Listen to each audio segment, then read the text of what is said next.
The wind carried the scent of dust and loneliness across the desert, curling around the brittle shrubs that clung to life between the dunes.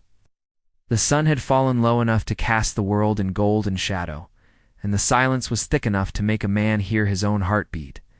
In that hollow quiet, a single woman stood with her back pressed against a dying mesquite tree, one trembling hand resting on the curve of her swollen belly. Her voice cracked as she whispered, "If you take one more step." He didn't stop. The tall man before her moved slow, his boots sinking in the sand, jaw tight as if every word he meant to say had been buried somewhere along the road behind him. The wind tugged at his shirt, snapping it against his chest, and his shadow stretched long and sharp across the dirt. She flinched when his gaze met hers. There was something wild in those eyes, something half broken, half burning. He had the look of a man who'd lost too much, carried too far, and now stood one breath away from crossing a line that could never be uncrossed. The woman's lips trembled, but she didn't move. The pale fabric of her dress fluttered in the dry wind, revealing worn boots coated with dust. Her voice dropped lower, barely above a whisper. "Don't come closer." He clenched his jaw and stopped a few feet away. His voice was rough, not cruel, but weighed down by something that hurt to carry. "I ain't here to hurt you," he said, each word measured like it cost him something. "You just shouldn't be out here alone." "I'm not alone," she answered too quickly, glancing toward the distant shape of a horse tied to a dry branch. Its reins hung slack, and it pawed the ground nervously, sensing the tension between them. The truth was, she had been alone for days before he found her wandering, lost, running from something neither of them could yet name. He shifted his weight, eyes narrowing slightly as if he didn't believe her. "You're too far from any road," he said, "too far from help." Her hand tightened on her belly. "I don't need help from a stranger." Something in his expression softened. "Then maybe I ain't a stranger," he said quietly. The desert held its breath. Behind him, miles of open land stretched toward a line of mountains bruised purple by the coming dusk. The sound of a single hawk drifted from above, lonely and distant. The man's eyes flicked toward the horizon as though he'd come from there somewhere rough and unforgiving. His skin was sun-browned, his face marked by travel, and the dust on his boots told a story of long roads and restless nights. She studied him, uncertain. "You followed me?" she said. "I followed your trail," he admitted. "Thought maybe you needed shelter." "I don't." "Then you're a fool." Her eyes flared, and for a moment the fear inside her turned to anger. "You think you know what I need?" she asked sharply. "You don't know anything about me?" He took another slow step forward. "I know you're scared," he said. "I know you've been running. I know you're carrying more than just a child." Her lips parted, but no words came out. The man looked at her belly, then at the gun she held awkwardly in her shaking hand. "You don't even know how to use that," he said gently. "Try me." For a heartbeat, neither of them moved. The wind picked up, stirring the dry grass at their feet, and the sun dipped lower behind the ridge. His eyes softened again, not out of pity, but understanding. "I ain't your enemy," he murmured. "If I meant harm, you'd already know it." She hesitated, lowering the gun just a little. The silence between them stretched, fragile as glass. He looked toward the old cabin, half buried by sand behind her. Its roof sagged, door hanging by a single hinge. "That place won't keep the cold out," he said. "There's a storm coming. You can smell it in the air." "I'll manage," she said, though her voice trembled. He studied her as though trying to decide whether to leave or stay. "You got a name?" She hesitated. "Does it matter?" "Maybe not," he said quietly. "But if I'm going to help you, I'd like to know who I'm helping. I didn't ask for your help. You didn't have to." Her eyes filled with tears, though she blinked them away before they fell. She turned her face aside, staring out at the endless emptiness. The truth was, she hadn't spoken to another soul in weeks. Her husband had been gone taken, or lost in every mile since, had been a blur of fear and silence. The baby inside her kicked weakly, reminding her that running wasn't just about saving herself. "You should go," she said. "Whatever you think you're doing, it's better you leave before dark." He gave a small, humorless smile. "I've been alone long enough to know dark. Don't scare me." "It should," she whispered. A sudden gust swept between them, rattling the branches of the tree overhead. "Somewhere far off," thunder murmured. The man stepped closer, and she stiffened again, her back pressing against the bark. "If you take one more step," she warned, voice breaking. He stopped, jaw tight. The look in his eyes changed, no longer just guarded, but something deeper, older. "You don't understand," he said. "They're looking for you. I saw the men riding this way." Her breath caught. "What men?" "3 riders came from the South Ridge. They had rifles and they weren't traveling for pleasure." Her fingers tightened around the gun again. "How do you know they're after me?" He looked at her for a long moment before answering. "Because they asked about a woman alone with child." The color drained from her face. She turned toward the empty horizon, as if expecting to see them appear out of the heat shimmer. The man stepped closer, not touching her, but close enough she could feel the warmth from his body, steady and real. "I can help you," he said quietly, "if you trust me." She looked up at him, torn between fear and the flicker of something she hadn't felt in months. "Hope. Why?" she whispered. "Why would you help me?" He took a deep breath, eyes darkening. "'Cause I know what it's like to be hunted." Lightning flashed faintly in the distance, illuminating the desert in a pale white glow. For a moment, everything stood still: the tree, the horse, the cabin, the 2 souls caught between trust and survival. The woman lowered the gun slightly, her breath shaky. "If you're lying." He shook his head. "I ain't." Thunder rolled again, closer this time. The air grew heavier, the smell of rain mixing with dust. He turned, scanning the ridge. "We don't have long," he said. "If they find this place, neither of us will live to see morning." She hesitated, then finally whispered, "There's food inside. Water too, not much." He nodded once. "Good, I'll get the horse." As he walked away, she watched him, his broad shoulders, the steady rhythm of his stride, and, for a strange, fleeting moment, she felt safer than she had in weeks. Yet deep down, something in her still whispered that safety and trust didn't last long out here. Not in this land. Not in this life. When he returned, the wind had turned colder. The first drops of rain hit the dust between them, small dark spots spreading fast. He looked at her, then at her belly. "You sure you're ready for what's coming?" She swallowed hard. "I've been ready since the day he left me." He didn't ask who he was. The look in her eyes told him enough. Then, as thunder cracked over the valley, she felt the first sharp pain twist through her stomach. Her hand flew to her belly, her face tightening in fear and disbelief. The man saw it instantly. "Hey," he said, stepping closer. "What's wrong?" She gasped, clutching the tree for balance. Her voice broke. It's time. The storm broke open above them, wind howling through the desert as rain lashed the earth. He caught her before she fell, his arms strong, steady. "Hold on," he said, voice rough but calm. "We'll make it inside." Lightning lit their faces as he lifted her and carried her toward the broken cabin. The door creaked open under his shoulder, and the darkness inside swallowed them whole. Outside, the horse reared against the storm. Thunder rolled again, and from far off, faint but certain, the echo of distant gunfire began to rise across the desert. The night had just begun. The rain didn't last long, but it came down hard enough to turn the desert floor into a patchwork of dark, steaming mud. Inside the cabin, the man lit an old lantern and set it on the table. The flickering light painted the walls in gold and shadow, showing cracked boards, a rusted stove, and a narrow cot covered in a wool blanket that had seen better years. The woman sat near the cot, breathing hard, one hand still pressed to her stomach. The contractions had slowed, for now, but fear still clung to her face.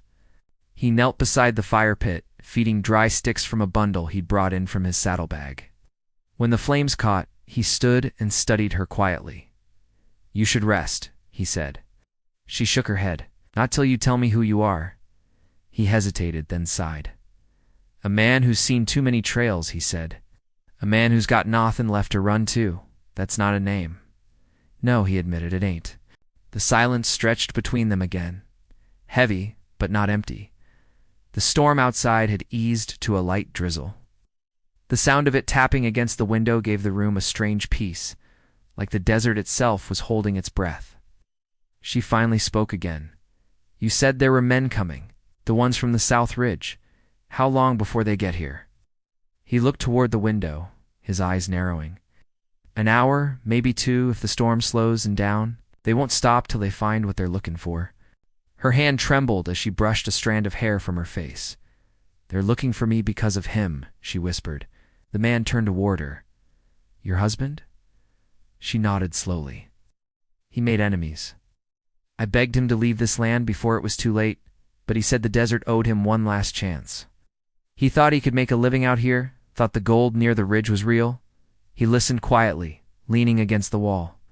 The light caught the scars along his forearm marks of a life spent surviving more than living. Gold makes fools of better men, he said. She gave a faint, bitter smile. He wasn't a fool, just desperate. Her voice caught, and she looked down at her hands. When they came for him, he told me to run, said he'd find me after. But I waited, and he never came. The man didn't ask what happened next. He didn't need to. The desert had a way of swallowing people whole, leaving only wind and silence behind. After a moment, she looked up again. You said you knew what it's like to be hunted. Who's after you? He didn't answer right away, stared at the fire as if the flames themselves could speak the words he couldn't. Finally, said once I rode with men who thought they were bringing justice. Turns out we were just bringing more pain, lawmen, something like that, he said. We called ourselves deputies, but the badge don't always mean you're right. We did what we were told, till one day I stopped believing in the man giving orders. That's when they started looking for me instead. She studied him with quiet understanding. So you ran. He gave a slow nod. Been running ever since. The wind rattled the door, and both of them turned toward it instinctively. The sound faded again, but the moment of calm was broken. The man walked to the window, parting the old curtain to peer into the darkness. Only the faint shimmer of lightning lit the horizon. Do you think they'll find us? She asked softly. He didn't answer right away. We're lucky. The rain washed away your tracks, he said. But luck's not something I count on much these days. She closed her eyes, pressing her hand against her stomach again. I don't even know why I trust you. He looked back at her. You don't, he said simply. You just don't have another choice. For a long time, neither spoke. The fire crackled quietly. The horse outside snorted restlessly. Somewhere far off, the echo of thunder rolled again, faint and tired. The woman finally whispered, I was headed west before all this, toward the river towns. I thought maybe someone there would help, maybe find a doctor before the baby comes. He nodded slightly. You'll never make it on foot, he said. Not with rider's cumin. You'll need a horse and cover before sunrise. She frowned. And you? I'll lead him off, he said. Buy you time. Her breath caught. No, you'll die if you do that. He smiled faintly. Wouldn't be the first time I nearly did. She looked at him, torn between gratitude and fear. Why would you risk yourself for me? He hesitated. The answer came slow, like something he hadn't said in years. Maybe it means something to save one person after losing so many. Her throat tightened, but she didn't reply. He knelt beside the small trunk by the wall and began checking through a tan old rifle. Half a box of ammunition, a few strips of dried meat. You should eat, he said. Keep your strength. She didn't move. Do you think he's still alive? She asked after a moment. He paused. Who? My husband. He met her eyes, but said nothing. The silence said more than words could. Tears welled up in her eyes. I keep thinking maybe he'll walk through that door, she said. That maybe all this running will make sense. He spoke quietly. Sometimes people don't come back, not because they don't want to, but because the world didn't give them the chance.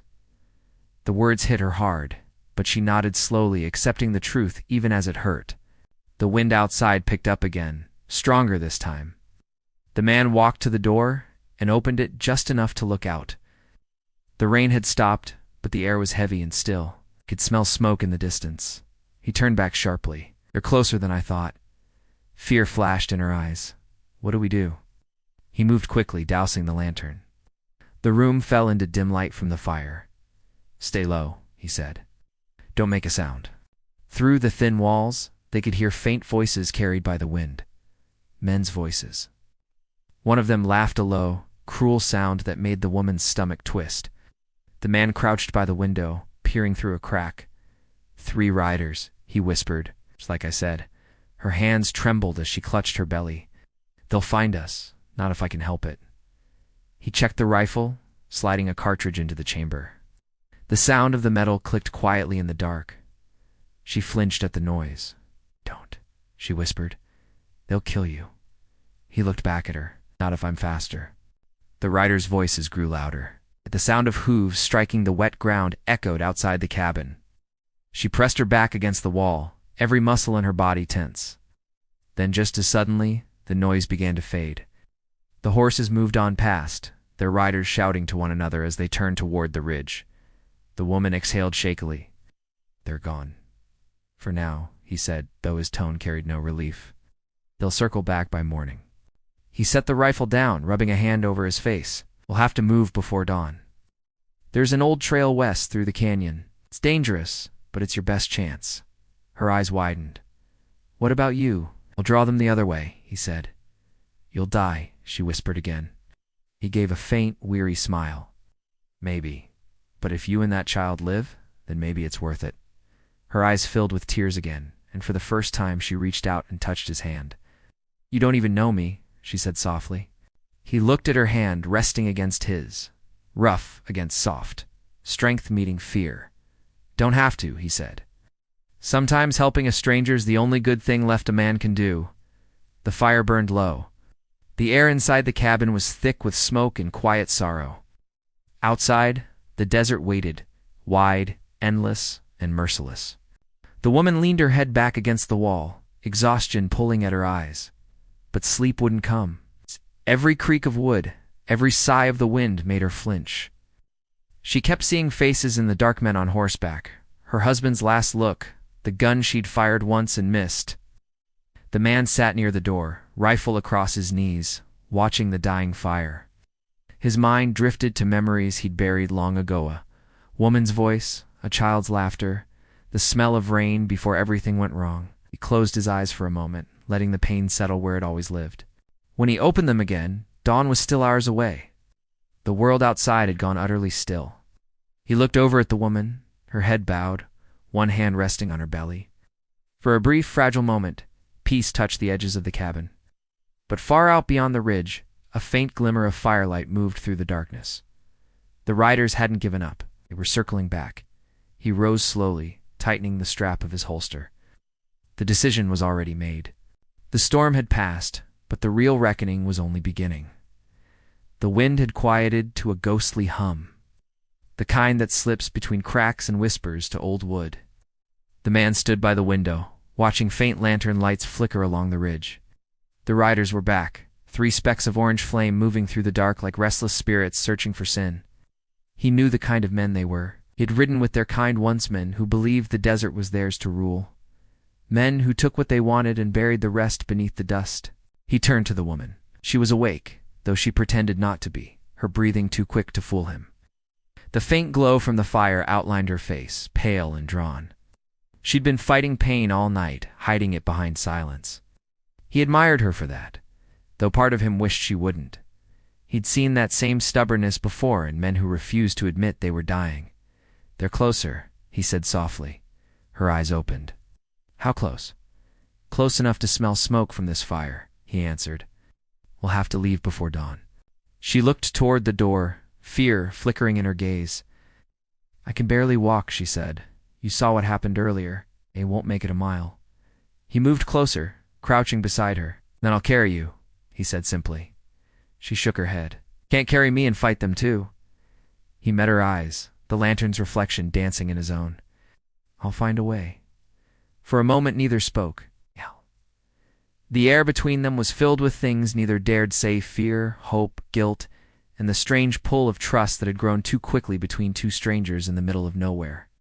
Outside, the horse shifted restlessly, hooves thudding softly against the wet ground. The man's hand brushed the rifle beside him. "They won't stop," he murmured. "Men like that never do till blood's been spilled." She swallowed hard. "You think they're after me for revenge?" He hesitated. "Could be. Or maybe it's what your husband owed. Men who chase debts through storms don't do it for small change." She looked down, her voice almost a whisper. "He stole from them." The man's eyes narrowed. "How much?" "Enough to buy our freedom," she said bitterly. "At least that's what he told me. Said he'd pay them back after we started new. But when he didn't, they came. He rubbed a hand over his jaw. So they're bounty hunters. No, she said, shaking her head. They're worse. They're outlaws who used to ride under a man called Briggs. He ran a smuggling line near the border. My husband worked for him once until he tried to leave. No one leaves Briggs' men. The name hit the man like a buried memory. He'd heard it before years ago. A band of killers and thieves who moved whiskey, gold, and human lives across the territories. Men without laws, without mercy? I know who they are, he said quietly. And if it's them, then they won't just take back what he stole. I'll make an example. She pressed a hand to her mouth, eyes filling with tears she fought to hide. Then we have to go now. He nodded and began packing quickly refull, knife, canteen, a strip of jerky. The horse outside snorted again, sensing his urgency. He wrapped a blanket around her shoulders and helped her stand. Her legs trembled under her weight, but she didn't complain. They stepped out into the cold. The rain had stopped, but the desert air still smelled of damp earth and iron. The moon hung low, half hidden behind drifting clouds, spilling silver light across the open land. He helped her into the saddle, then tied a small sack to the horse's flank. Hold tight, he said. Don't look back. What about you? I'll walk alongside till we reach the canyon. After that, I'll set a false trail. She looked down at him, her eyes soft and uncertain. Why are you doing this for me? He adjusted the strap on his rifle. It's when someone helped me when I didn't deserve it. Maybe this is how I pay that back. The horse began to move, hooves whispering over the damp sand. They rode in silence, the only sound the creak of leather and the soft rasp of wind. Behind them, the cabin grew smaller, fading into darkness. By the time they reached the edge of the canyon, the first hint of dawn touched the eastern sky. The man paused, scanning the horizon.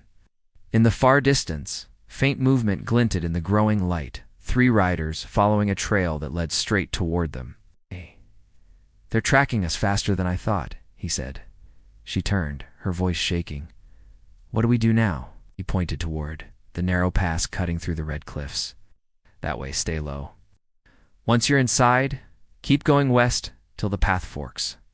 The left trail leads to water. Just don't stop till you find it. Her hand gripped his sleeve.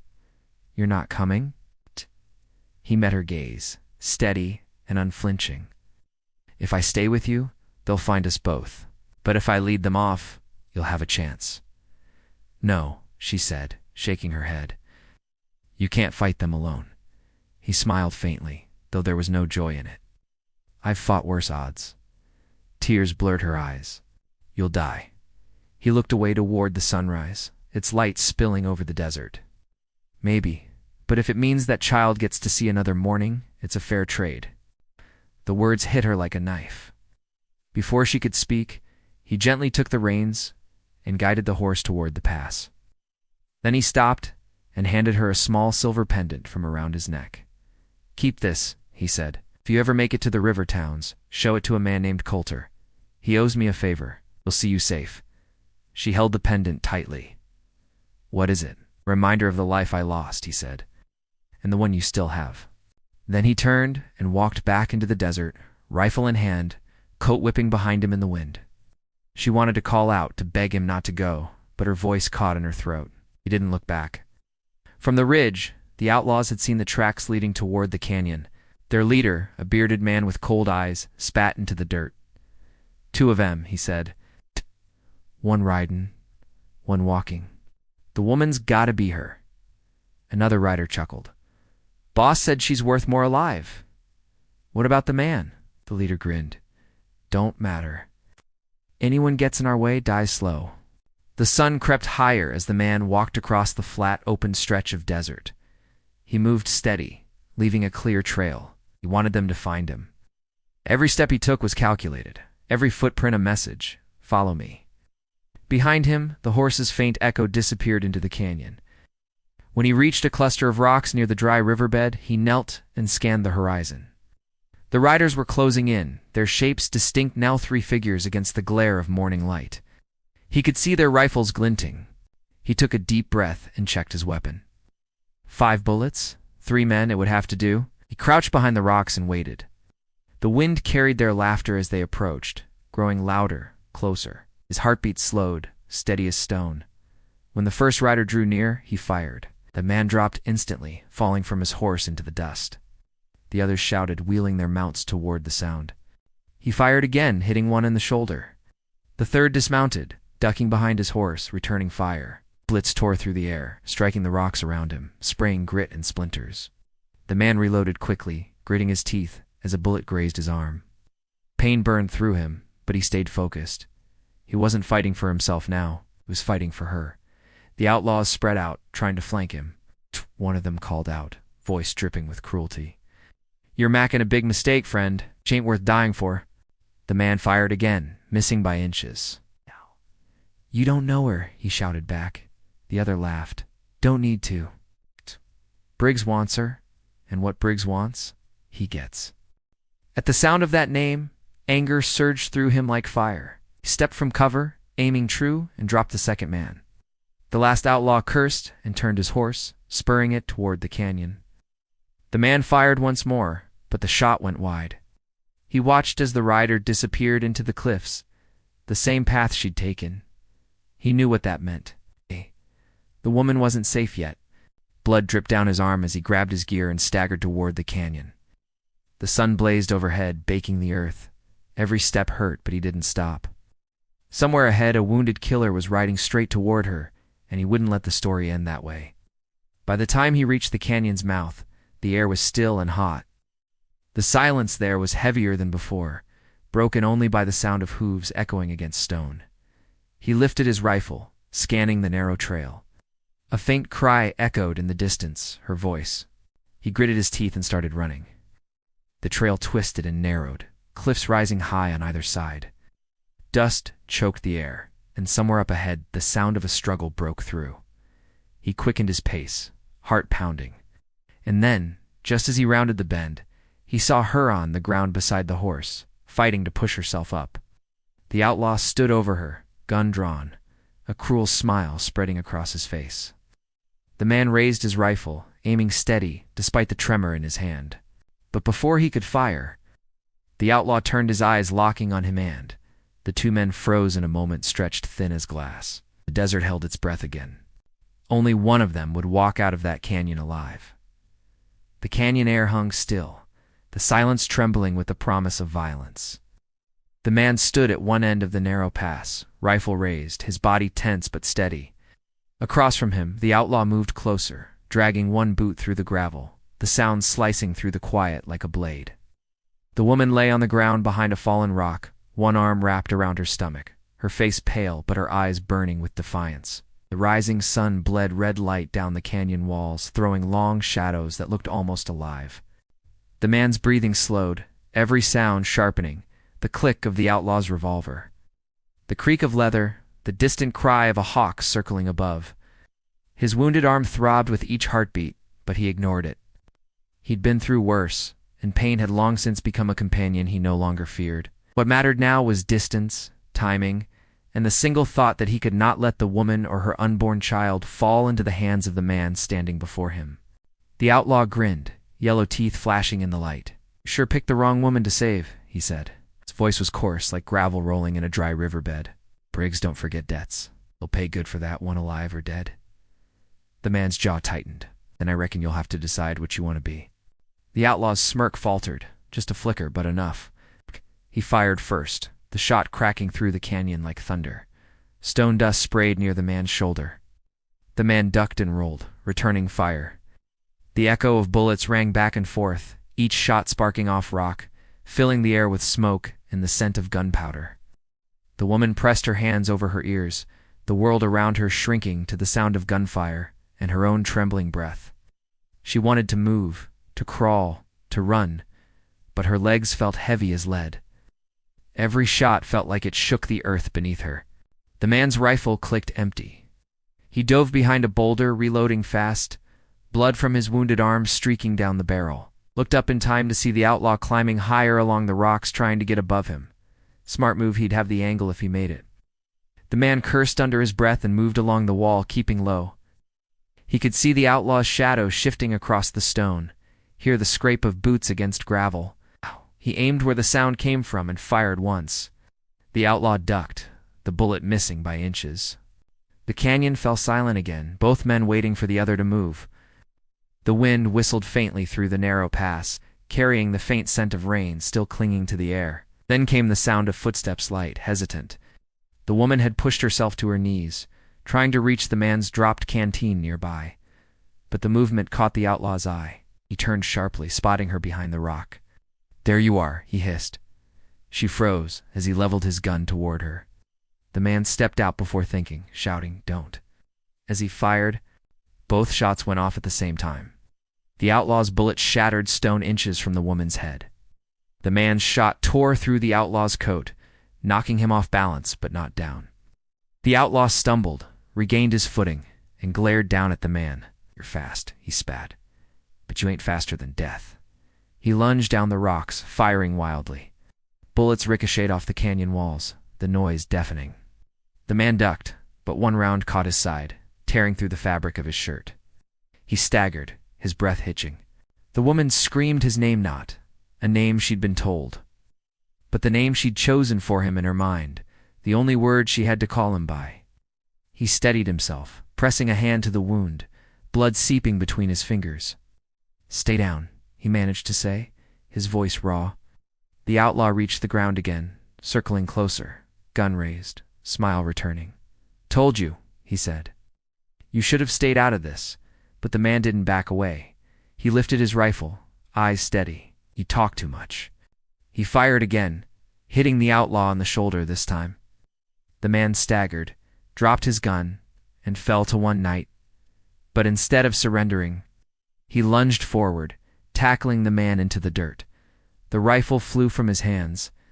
The two men rolled in the dust, fists and elbows striking, grunts and curses echoing off the canyon walls. The woman watched in horror, clutching her stomach as the pain returned in waves, sharper and closer together. The outlaw grabbed a rock and swung, missing by inches as the man twisted away. The blow shattered stone against the ground. The man countered with a punch to the jaw, but his injured arm faltered, losing strength. The outlaw took advantage, shoving him back hard against the canyon wall.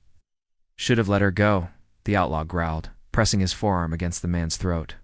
"You can't save her. You can't even save yourself." The man gasped for air, vision blurring. He could feel the grit of sand against his back, the weight of the outlaw pinning him down. His hand searched blindly across the ground until his fingers brushed cold steel the revolver that had fallen from the outlaw's belt.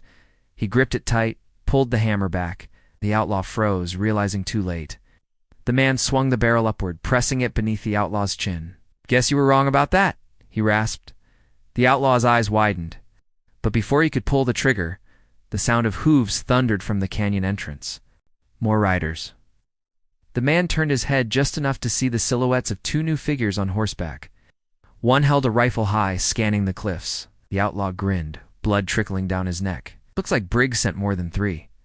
The man shoved him aside and ducked behind a rock just as bullets rained down from the canyon mouth. Dust exploded into the air. The horsemen were shouting orders, their voices echoing against the stone. The woman cried out, trying to shield herself as the horse reared beside her. The man scrambled toward her, pulling her behind a larger boulder. "You said there were only 3?" she shouted over the gunfire. "I was wrong," he said, breathing hard. Seems Briggs wanted to make sure. The sound of bullets tearing into the rocks was relentless. The man returned fire, but his ammunition was nearly gone. Every shot he took had to count. One horse went down screaming, but another rider dismounted and took cover behind a ledge. The outlaw who'd fought him was crawling toward his dropped revolver, blood soaking the dirt beneath him. The man saw it, aimed, and fired, but the hammer clicked empty. No bullets. He grabbed the woman's hand. "We need to move," he said. "Now, I can't," she cried. "It's happening, the baby," he froze.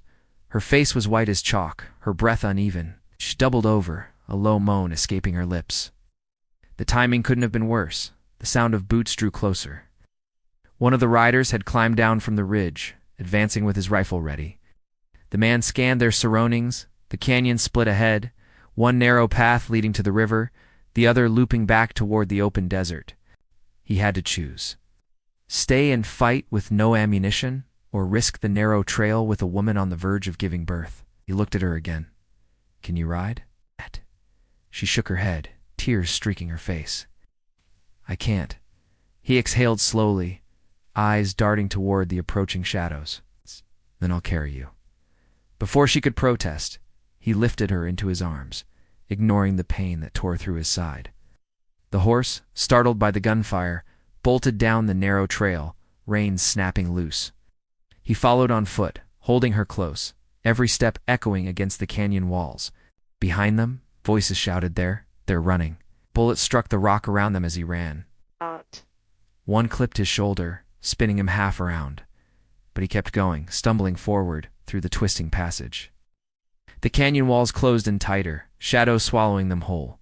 The woman clung to him, gasping through the pain. "Don't stop," she whispered. "Please don't stop." He didn't. Ahead, the sound of rushing water grew louder, the river. It was their only hope. But as they neared the edge, he could hear the riders closing in again. One last turn, one last stretch of stone, before the river bend. And then he saw it, light breaking through the rocks, the glint of water ahead, salvation within reach. He took another step, but a bullet struck near his feet, sending shards of stone flying. He turned to see one of the riders blocking the exit, rifle raised, eyes hard and cold. The man froze, breathing ragged. The woman's hand tightened on his shirt. The rider smirked. Nowhere left to run. The man stared back, body trembling with exhaustion, heart pounding with fury. The river roared beside them, the smell of gunpowder and rain heavy in the air. The canyon, the cries, the storm, everything held still for a heartbeat. Then the man reached for his knife. The story teetered on the edge of violence and fate, the outcome waiting in the space between one heartbeat and the next. The canyon trembled with the echo of the last gunshot. Dust hung thick in the air, curling through the narrow passage like smoke from a dying fire. The man stood bleeding, breath heavy, knife gripped tight in his shaking hand. Across from him, the rider who had cornered them sneered through the haze, rifle still raised. Between them, the woman pressed her back against the canyon wall, clutching her belly as pain racked her body again. The sound of the rushing river filled the silence that followed, a reminder that the world beyond their struggle still moved. The man's legs ached, but he steadied himself, watching for the smallest twitch of movement. The rider stepped forward, confident, savoring the moment like a wolf circling its prey. "You should have run farther," he said. "Briggs doesn't like people who make him chase this long." The man's voice came low, strained but steady. "You talk too much for someone who's already dead." The rider laughed, but his finger twitched on the trigger, and in that instant the man moved. He lunged sideways, knife flashing, just as the rifle went off. The shot tore through his sleeve, grazing his ribs, but momentum carried him forward, slammed into the rider, knocking the rifle away. The two men crashed into the dirt, the knife clattering from his hand. They wrestled for it, grunting, fists striking flesh, boots scraping stone. The knife slid between them, catching the sunlight for a split second before vanishing beneath the struggle. The woman cried out, trying to push herself to her knees, but another sharp pain forced her down again. The contractions were faster now, her body trembling. The river's roar grew louder, almost deafening, as if nature itself was pushing against time. The fight dragged toward the edge of the riverbank. The man's strength faltered, his body heavy with blood loss, but the fire in his eyes burned fierce. He thought of the promise he'd made, of the child she carried, of the peace he'd lost long ago. The outlaw's hand closed around the knife. He raised it high, but before it fell, the man shoved hard, sending them both rolling toward the river. They hit the muddy bank with a splash. The knife fell from the outlaw's grip, sliding into the current. The man clawed for footing, half submerged, cold water soaking through his shirt. The outlaw lunged again, but this time, the man caught him by the collar and drove his fist square into his jaw. Once, twice. The third hit dropped him flat. The outlaw's body went limp, rolling into the current that carried him downstream into the shadows. The man stumbled to his feet, coughing, soaked and trembling. His hands shook as he pressed against the wound on his side, but there was no time to rest. The woman was screaming now, her voice echoing off the stone. He ran to her, falling to his knees beside her. "It's coming," she gasped. "Can't," he said firmly, though his voice cracked with exhaustion. "You're going to be fine." She grabbed his arm, eyes wide with pain and fear. "You don't understand," she whispered. "I can't do this alone. "You're not alone," he said, brushing the sweat from her forehead. "Not anymore." The words steadied her, and as the minutes stretched into hours, the sun rose higher, lighting the canyon with soft gold. He did everything he could, brought water from the river, wrapped her in his coat, whispered that she was safe. She fought through every wave of pain with fierce determination. By midday, the cries of a newborn filled the canyon. The sound was raw, small, and alive. The man's hands trembled as he held the child, for the first time a tiny bundle wrapped in his torn shirt. The woman looked up at him, tears spilling down her cheeks, a weak but genuine smile breaking through her exhaustion. "He's beautiful," she whispered. He nodded, his throat too tight for words. The child's small fingers curled around one of his, gripping with surprising strength. Felt like something pure, something he thought he'd never feel again. They stayed by the river until the light softened, the danger behind them fading into memory. The man found the horse grazing nearby and brought what supplies remained. The woman rested against the rocks, holding the baby close, her eyes half closed in peace for the first time in days. He sat beside her, quiet, staring at the horizon. "They won't stop," he said finally. "Not till Briggs hears his men didn't come back." She turned to him. "Then what will you do?" He looked at the baby in her arms, then out across the endless desert. "I'll make sure he doesn't find you," he said. She frowned softly. "You can't fight forever. You've done enough." He smiled faintly, though his eyes were tired. Sometimes a man don't get to choose when he stops fighting, only what he fights for. She reached out, touching his hand. "Then stay," she said quietly. "At least till morning." He hesitated, then nodded. "Till morning." Night returned, slow and quiet. The stars came out over the desert, clear and sharp. He built a small fire, its light flickering across the canyon walls. The baby slept between them, wrapped in his coat. The woman's breathing grew even, her body finally at rest. The man sat awake, listening to the soft crackle of the fire and the murmur of the river. Every sound felt louder in the silence, the whisper of wind, the shifting sand, the far-off call of a coyote. His thoughts wandered to the life he'd left behind, the badge he'd once worn, the faces of those he couldn't save. For the first time in years, he didn't feel the weight of those memories pressing down. He looked at the child again, so small and new, and something inside him eased. Maybe this was what redemption looked like, not a grand gesture. Not vengeance or glory, but a quiet act of protection when no one else was there to do it. As dawn crept over the ridge, he saddled the horse and packed what little they had. The woman stirred, blinking against the light. "Where are you going?" she asked softly. "West," he said. "There's a town beyond the ridge, near the river. You'll find safety there. Coulter will help you." She sat up, holding the baby close. "And you?" He smiled faintly. "I've got a few things to finish. Briggs won't quit, and I can't let him find you. But when it's done, maybe I'll come back." She nodded, though her eyes filled with quiet sadness. "You saved us. I won't forget that." He tipped his hat slightly. "Don't thank me yet. Just live. That's thanks enough." He turned to leave, but she called after him. "What should I tell the boy when he asks who you were?" He paused, glancing back over his shoulder. "Tell him I was someone who kept a promise." Then he walked away, boots crunching softly against the sand.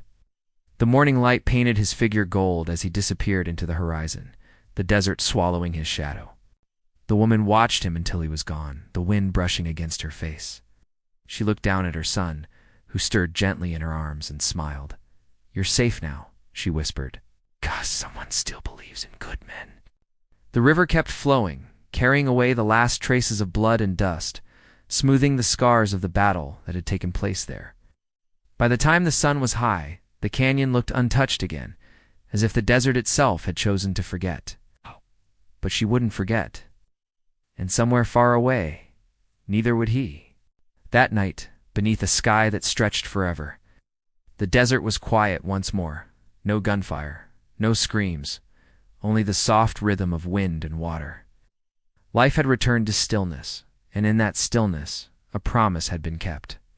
And for the first time in a long time, the man riding west didn't feel like he was running anymore. He was finally heading towards something worth finding,